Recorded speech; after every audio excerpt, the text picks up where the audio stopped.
Hello and welcome to Hump Day. And certainly enjoy having you here from Dosca Manor, the E campus, the Louisville campus, Indiana campus, and Hardin County campus. We have a great lesson in front of us. Remember, we in the series, I have learned the F word, and the F word for this week is friend. What a friend we have in Jesus.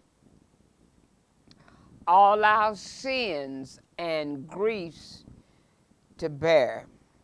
What a privilege, it is to carry everything. Didn't say something, but everything to God in prayer. Oh, what peace we often forfeit. Oh, what needless, don't have to, pain we bear, all because we do not carry everything to God in prayer. What a friend. Sounds good, doesn't it? Think about that. A friend in Jesus. That's what we have. But would Jesus say the same thing about us? What a friend I have in Geneva. Wow. Now, he couldn't go to the rest of the song because I don't have that kind of power. But could he just say, what a friend I have in Geneva? But stop and think.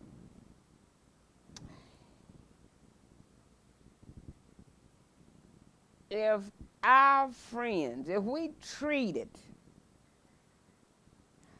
our friends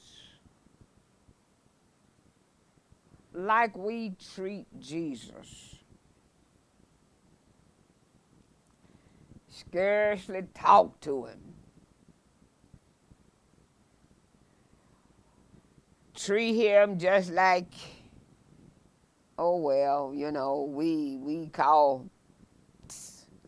we don't call him our BFF.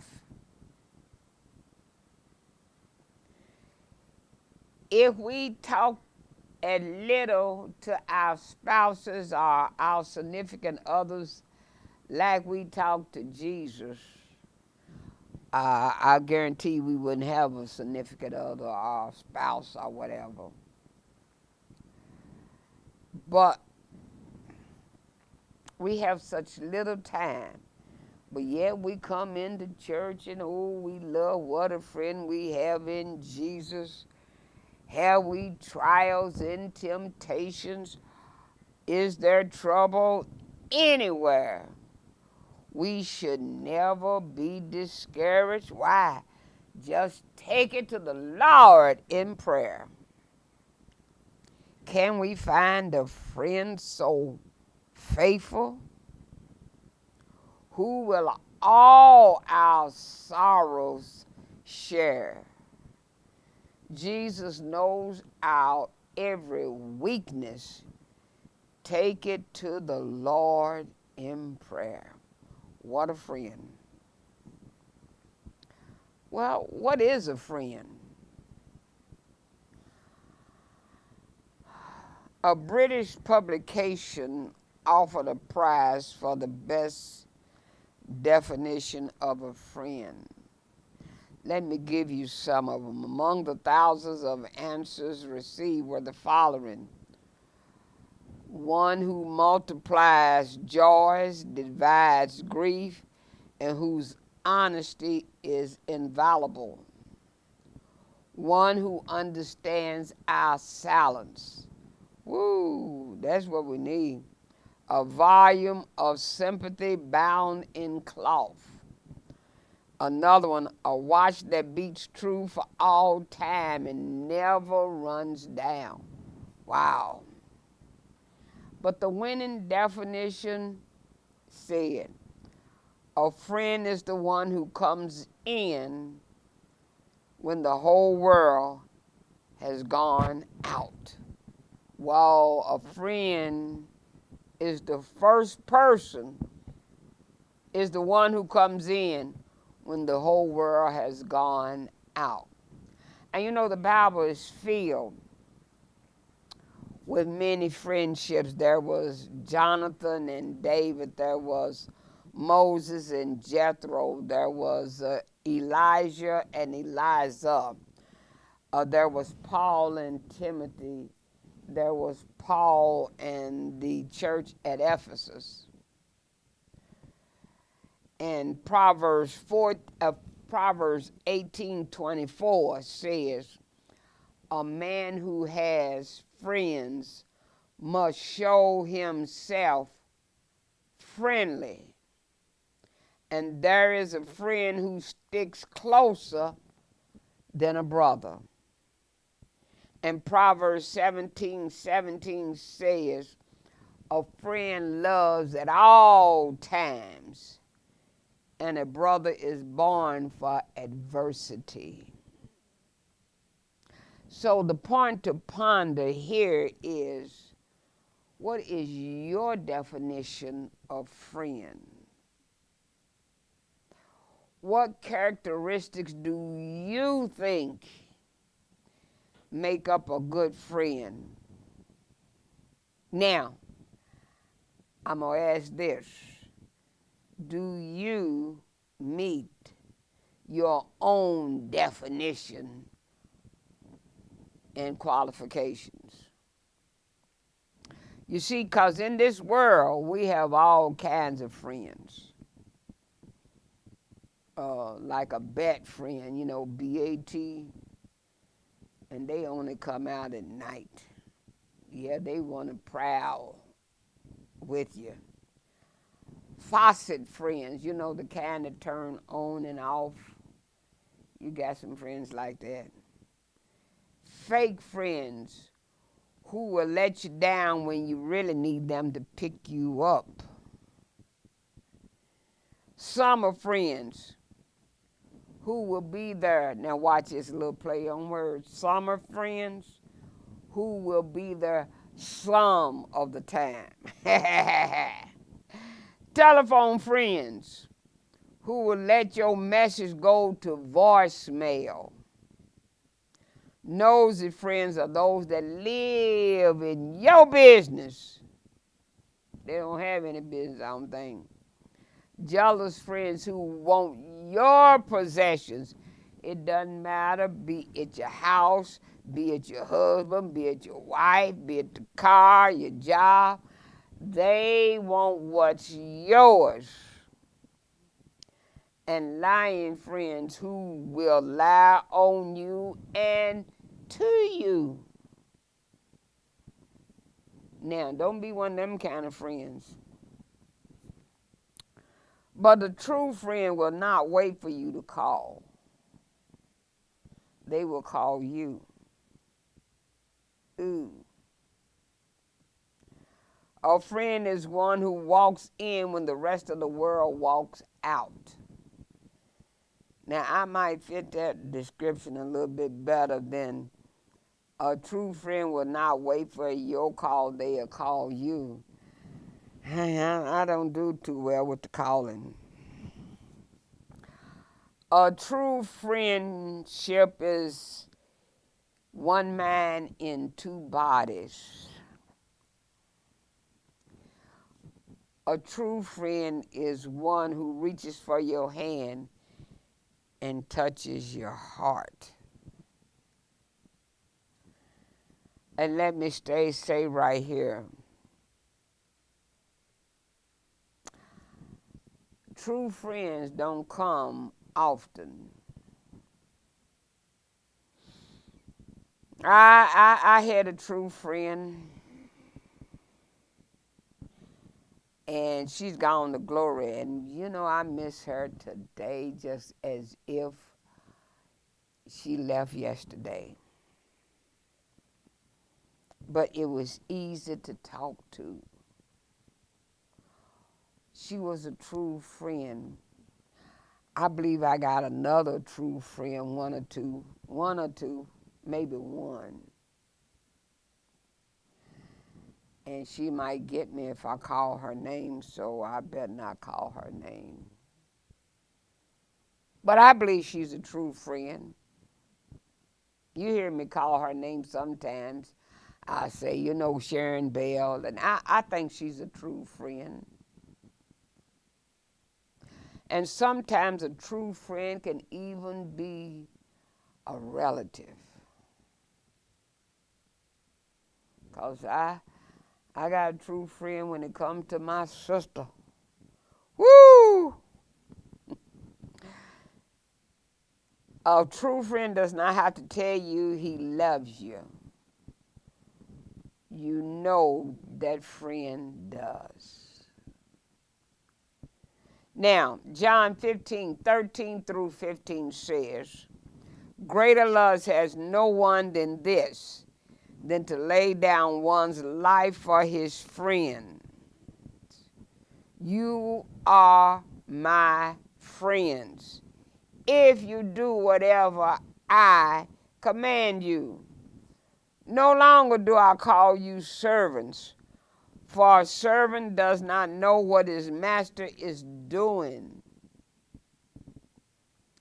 But I have called you friends, for all things I heard from my Father, I have made known to you. So, Jesus is a true friend.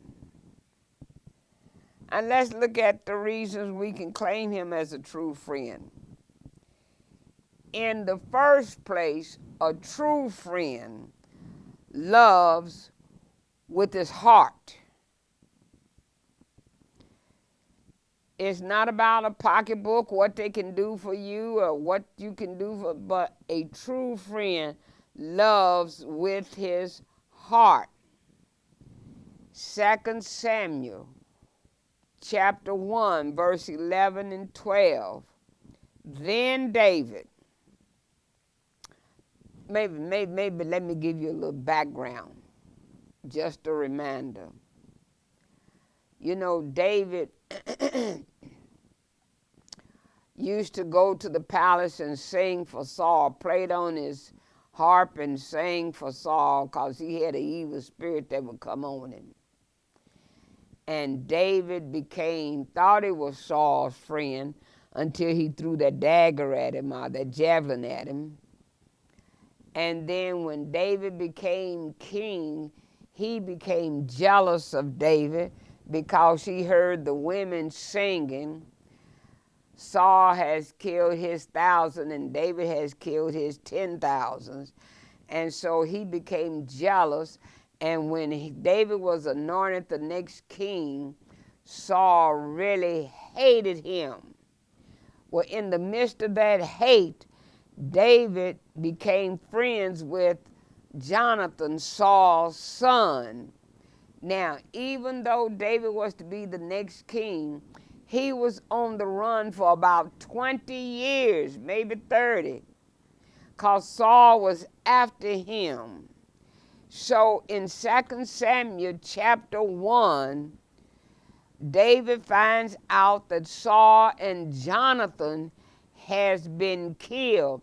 Now look at his reaction. Then David took hold of his clothes and tore them, as did all of the men who were with him.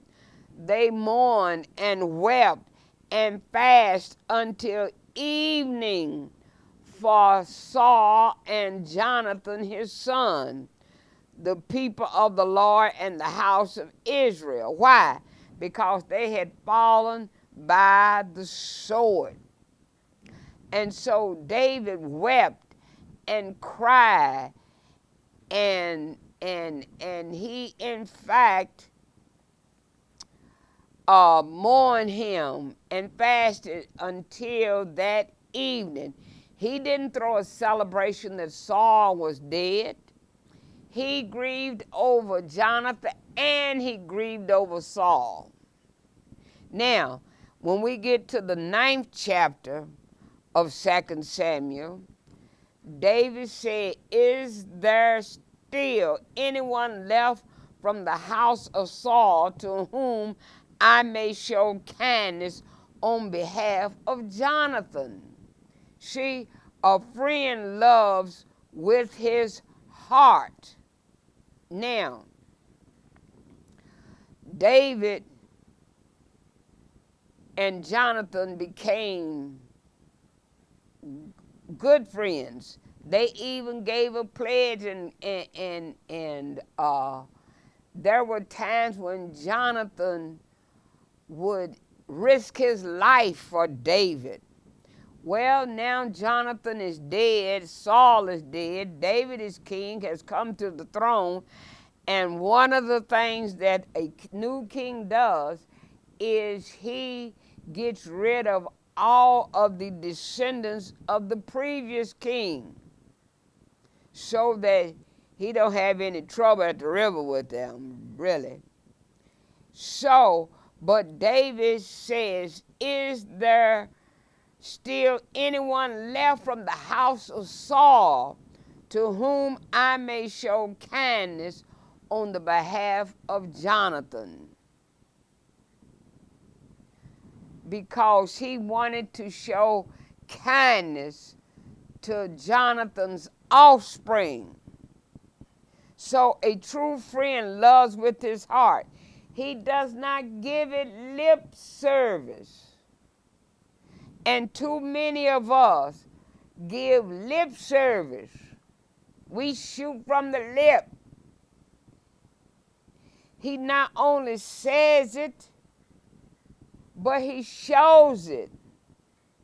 He shows love, true love.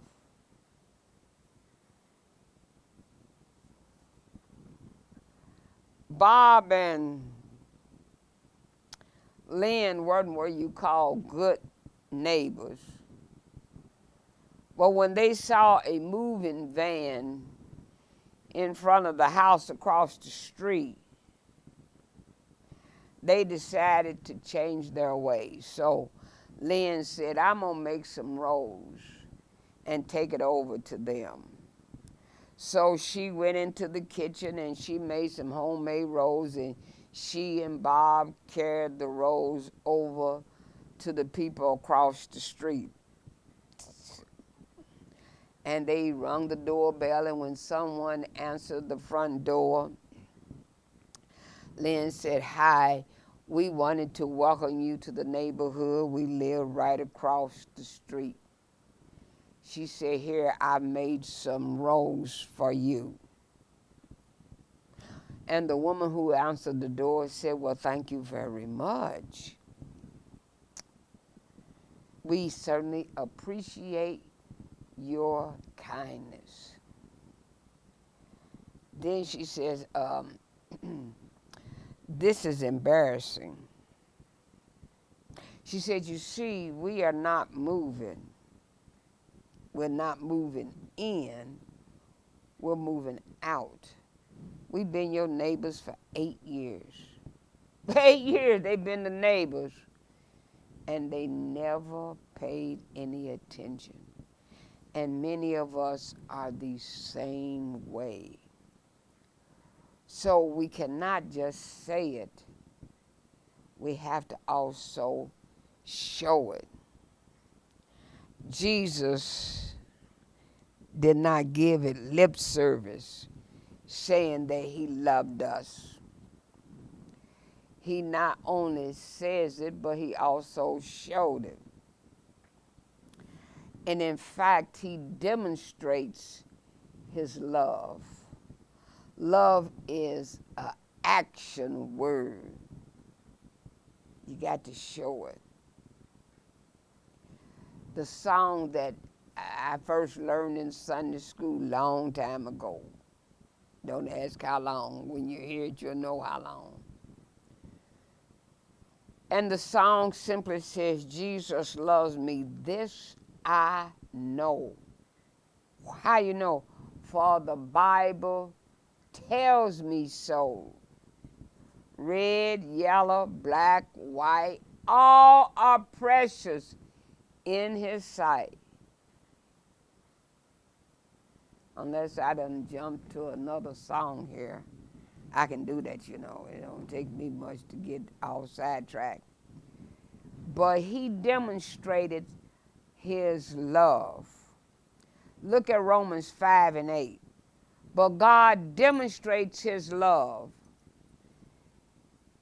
toward us, and while we were still sinners, Christ died for us. That's the New King James. The King James Version said, but God demonstrates his love toward us in that while we were yet sinners. And see, the New King James says still. King James says yet. And I like the yet. Why? Because what he is saying, now listen, but God demonstrates his own love towards us in that while we were, yes, even then, while we were sinners, Christ died for us. He didn't wait for us to get right. We were enemies of his, and he loved us and died for us. He demonstrated his love. Look at 1 John 4:10. Herein is love, not that we love God, but he loved us and sent his son to be the atonement for our sins. Woo, that's love. Then 1 John 3:1. Behold, what manner of love is this that God has bestowed on us, that we should be called the sons of God. He loves us, and he demonstrated. His love is inseparable. Romans 8:35. Who shall separate us from the love of God, or love of Christ? Shall tribulation, or distress, or persecution, or famine, or nakedness, or peril, or sword? What can separate us? His love is self-sacrificing. John 15:13. Greater love have no man than this, than to lay down his life for his friends. His love is compelling. Galatians 2:20. I have been crucified with Christ. It is no longer I who live, but Christ who lives in me. And the life I now live in flesh, I live in faith, by faith in the Son of God who loved me and gave himself for me. His love is sacrificial. Again, greater love have no man than lay down his life for his friends. His love is manifested by his death. 1 John 3:16. A. By this we know the love of God, that he laid down his life for us.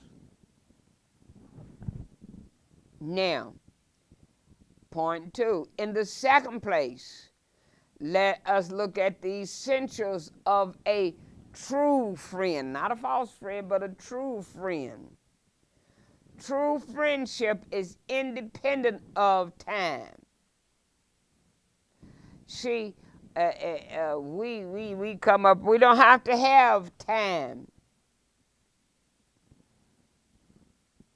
True friendship is independent of circumstances. Doesn't matter. True friendship is unshaken by slander. When you're a true friend and you hear something, You say, no, I don't believe that. Because, see, I know them too well. She wouldn't do that. I don't believe it. I don't believe it. You say what you want. I don't believe it. True friendship is not hindered by distance. True friendship is not based on occupation and image. True friendship is not affected by a reduction in status. A true friend will not let his friend die without Jesus. Now, there it is. A true friend. You know Christ for yourself. You're not going to let your friend die without Jesus. Then, third, a true friend will reveal himself in adversity. And when you first look at John 11, 1 through 6, and jump down to 35, it make you wonder if Jesus is a true friend or not. Now, a man was sick, Lazarus from Bethany, the village of Mary and her sister Martha. This was Mary who anointed the Lord with ornament and wiped his feet with her hair, whose brother Lazarus was sick. Now, listen to it. So the sisters sent word to him, saying, Lord, he whom you love is sick. When Jesus heard this, he said, this sickness is not unto death, but for the glory of God, that the Son of God may be glorified by it. Now, that sounds good, but I declare, Jesus, none of us know what you're talking about. Now, Jesus, and here's what it said, now Jesus loved Martha and her sister and Lazarus. And then right behind that comes verse 6, and it says, so when he heard that he was sick, he remained where he was 2 more days. Hello, Jesus. My brother is sick. He dying. Come do something. He whom you love. You even said you love him. Now, what's up with this? Because he had said, Jesus said, but for the glory of God, this sickness is not unto death, but for the glory of God. Well, see, I don't understand that, Jesus. But Jesus, when you don't understand him, he will still come through for you. Look. And so that's exactly what he does. Verse 35 said Jesus wept. And we know the rest of the story, that Jesus, in fact, did love. He did care. He did show himself a true friend and raised Lazarus from the dead. He did it purposely so that God might get glory. His work might lead to the glory of God, and God be glorified by the Son. In adversity, a friend becomes a brother. So you will see here a friend in need, a friend indeed. A friend in need is a friend indeed. And that's what we see here. Jesus is a friend indeed, and he saw that his friend was in need. A true friend will not gloat over your adversity and is silently happy over your misfortune. See, we got some friends that they don't say anything, but they happy. When in trouble, the first thing you see is his heart. When in trouble, the first thing you see is his heart. Now, a woman was summoned for jury duty. And she goes and she says to the judge, Your Honor, I can't serve on jury duty. I don't believe in capital punishment. And the judge said, Ma'am, this isn't a capital charge, so that really doesn't matter. He said, you see, this is a case where a husband emptied his wife's bank account of $14,000 so he could take his girlfriend and they have a long weekend in Atlantic City. So the woman said, okay. She said, I'll serve. She said, and another thing, I could be wrong about capital punishment. You'll get it when you go home. In other words, it's like I don't believe in capital punishment, but just as soon as she heard what this husband did, and she said, I could be wrong. So adversity will show what's in your heart. In the fourth place, a true friend is a friend from A to Z. A, he accepts you as you are. B, he believes in you. C, he calls you just to say hello, say hi. D, he doesn't give up on you. E, he envisions the better part of you. F, he forgives your mistakes. G, he gives unconditionally. H, he's there to help you. I, he invites you over. J, he'll just be with you. K, he'll keep you close to his heart. L, he loves you as you are, not as he wants you to be. M, he'll make a difference in your life. N, he'll never judge you unfairly. O, he'll offer support when you need it. P, he'll pick you up when you're down. Q, he'll quiet your fears. R, he'll raise your spirits. S, he'll soothe your troubled soul. T, he'll tell you the truth even when it hurts. You don't want to hear it, but he's going to tell you. U, he'll understand you. V, he values your friendship. W, he walks beside you. X, he explains the hard stuff. Y, he yells when you don't listen. And Z, he zaps you back to reality. That's what a true friend will do.